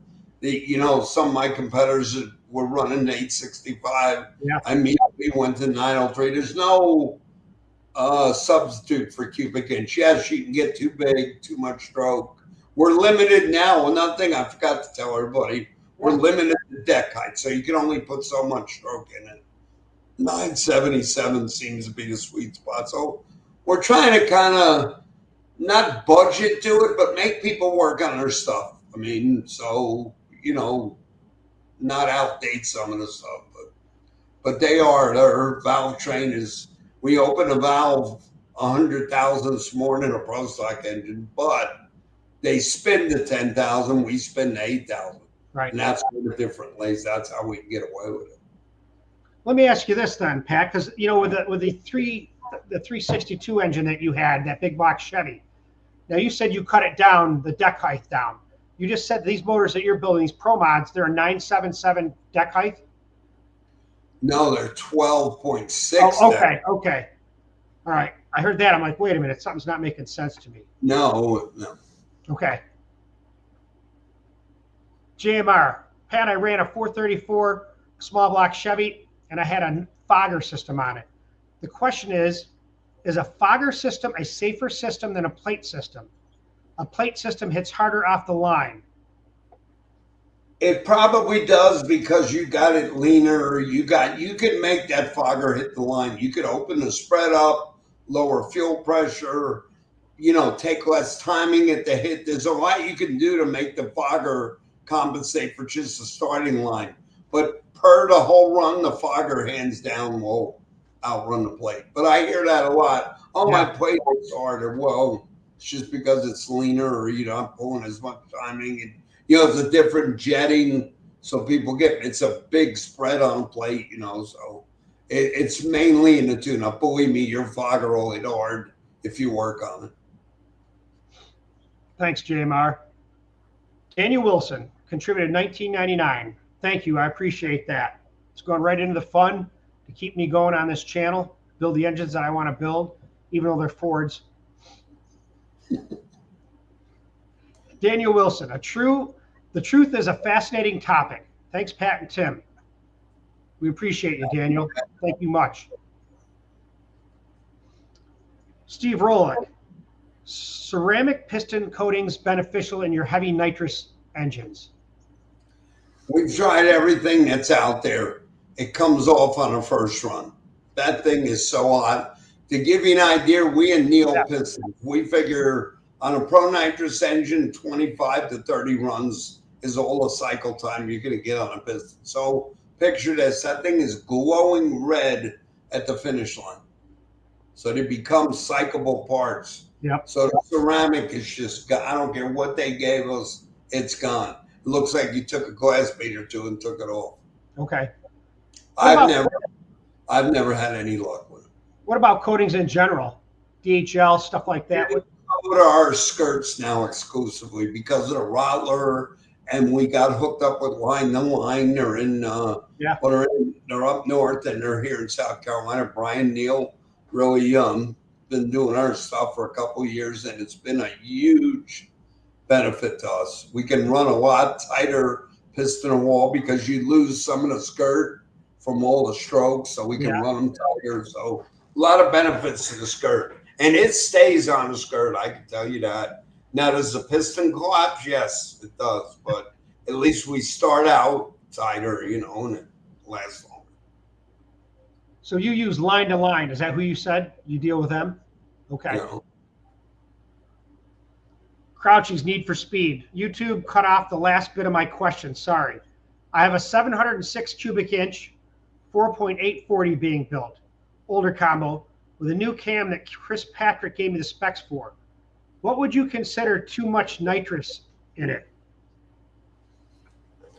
Boy, I'd have to know the cylinder head, but God, I mean, let me think about this for a second. I would probably stay around 3,800 to 4,000 pounds and start there, and then, like I said, get to that point because it's a little bit of a loaded question, Crouchy. You got to see what your heads do, your cam does. So I wouldn't go over 3,800 is a good starting point, and you do that by jet. So, you know, if you do 3 or 4 stages, however you get there, you get to that number, jet times jet, and then you add them all up. There you go, Crouchy. Thanks. The cam, so this is Pontiac 411. The cam was installed with intake centerline at 104. All cam timing events were the same as an NA engine with 108 lobe separation angle, including the overlap. The only change was the exhaust opening. I think he was talking about that 118. So he's got it in at 104? That's what I'm thinking. I'm trying to look back now to see if I can find his question, because sometimes it's hard when you got pieces putting them back. But I don't know if I can find it. So, and I don't want to waste time on this Pontiac. Sorry if I can't find it. But yeah, that's the thing. Sometimes when people ask, oh wait, here it is. Here's what he was saying. On a 357 small block Chevy, I've gone as far as 118 lobe separation angle with all the change on the opening side of the exhaust lobe. Then he says this. The cam was installed with the intake centerline at 104. All cam timing events were the same as NA engine with a 108, including overlap. The only change was the exhaust opening. I don't really get it. Yeah. Is it 2 different? It's got to be 2 different camshafts. Must be. It doesn't make sense to me. 118 lobe separation in at 104. It's crazy advanced. Anyways, so look at we had originally hit the first question. Yeah. He needs to stay on that if he's going with nitrous. If he's going NA, then this might be a better piece. You know, I mean, I don't know. I'm confused here with the question. So. Thanks, Pontiac 411. RW Falco, watching from Guam.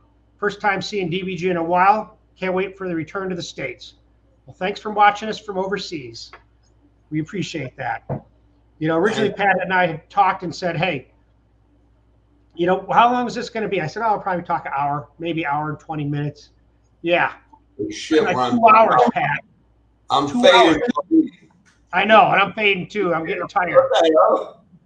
I'm going to put one more question up, and then there's no more questions. We're going to kind of finish up. It says, Eric McMahon, Pat, does your shop currently build sheet metal intakes? Yeah, but we shy away from the one-offs. We build all our intakes because they're done in a fixture.